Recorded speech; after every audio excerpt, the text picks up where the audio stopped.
East India company ने اعلان किया कि जहाँ भी मौलवी मिले पकड़ो। मौलाना महमद मदनी चुनांचे मौलवी कौन है उसकी अलामत और पहचान ये बताई गई कि जिसके मुंह पर दाढ़ी हो साजा देकर नापाक 50,000 से ज्यादा दाढ़ी पोते वाले, उसके बाद पूरे मुल्क में कत्ल।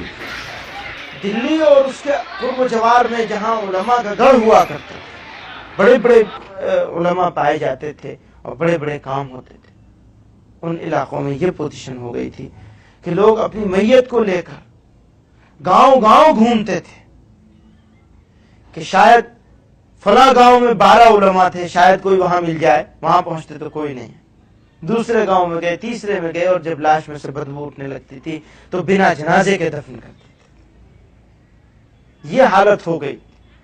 ऐसे वक्त में जो चंद उलमा बच गए थे, उन्होंने फैसला किया कि इस लड़ाई को अगर आगे बढ़ाना है तो हमें इस्लामिक एजुकेशन के इंस्टीट्यूशन कायम करने चाहिए। और उसके 10 साल के बाद 1867 में 67 में देवबंद में एक छोटा सा मदरसा शुरू किया गया, एक तालिब इल्म, एक उस्ताद। और उस मदरसे के वो पहले तालिब इल्म थे जिनको दुनिया शेखुल हिंद मौलाना महमूद हसन देवबंदी के नाम से जानती है, जिन्होंने वो रेशमी रुमाल की तहरीक चलाई और राजा महेंद्र प्रताप को उसका सदर बनाया, अफगानिस्तान की गवर्नमेंट इन एग्जाइल का, और गांधी जी को महात्मा का खिताब दिलवाया और आजादी की लड़ाई में गांधी जी को लीडर बनवाया। उलेमा ने ही रेशमी रुमाल की तहरीक शुरू करके जर्मनी और जापान की मदद से अंग्रेजों को मुल्क से उखाड़ फेंकने का प्लान बनाया। बदकिस्मती से अंग्रेजों को उनके इरादों का पता चल गया और उलेमा एक बार फिर अंग्रेजों की आंख की किरकिरी बन गए। पूरे मुल्क में सैकड़ों उलेमा गिरफ्तार कर लिए गए। शेखुल हिंद मौलाना महमूद हसन और उनके चहेते शागिर्द मौलाना हुसैन अहमद मदनी को तो गिरफ्तार करके हिंदुस्तान से बाहर माल्टा भेज दिया गया, जहां कई साल उन्हें जेल की कालकोठरी में बिताना पड़ा। अपनी इस नाकामयाबी से उलेमा ये बात अच्छी तरह समझ गए कि हिंसा का रास्ता अपनाकर वे हिंदुस्तान की गुलामी को खत्म नहीं कर सकते। उलेमा ने सन 1919 में जमीयत उलमाए हिंद के नाम से एक नई तंजीम शुरू की और जन आंदोलन को अंग्रेजी हुकूमत के खिलाफ एक नया हथियार बनाया। पब्लिक ओपिनियन को फॉर्म करने में जमीयत का कोई मुकाबला नहीं जंग आज़ादी के।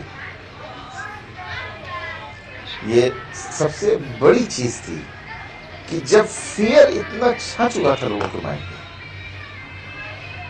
कि ब्रिटिश सरकार के खिलाफ बोलना तो दूर की बात, उनके बारे में सोचना भी लोगों ने छोड़ दिया था। ऐसा जहन बन चुका हो, आप अपने रूलर से इतने मरूब हो चुके हो कि आपकी आजादी की ख्वाहिश मर चुकी है। ऐसे वक्त में कुछ लोग उठे और आपके दिल में आजादी की ख्वाहिश को जगा दे, इससे बड़ा कोई रोल नहीं हो सकता। गांधी जी के साथ जंग आजादी के हर मोर्चे पर जमीयत नेता कदम से कदम मिलाकर चलते थे।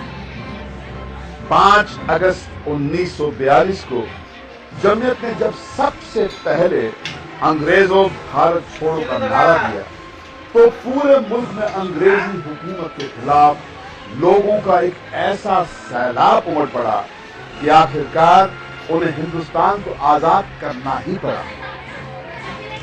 लेकिन बंटवारे के मुद्दे को लेकर जगह जगह भड़के कौमी दंगों ने उस हिंदू मुस्लिम एकता को सबसे ज्यादा नुकसान पहुंचाया जिसने अंग्रेजों को हिंदुस्तान से बाहर भेज दिया।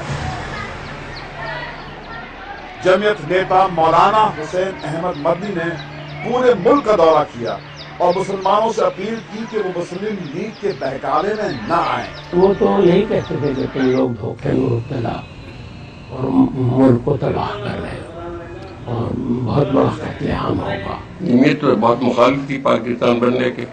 बहुत ज़्यादा सदों के साथ मौलाना अब्दुल रहमान जो मुजाहिद मिलत गुजरे हैं, गांधी जी के बहुत करीब थे।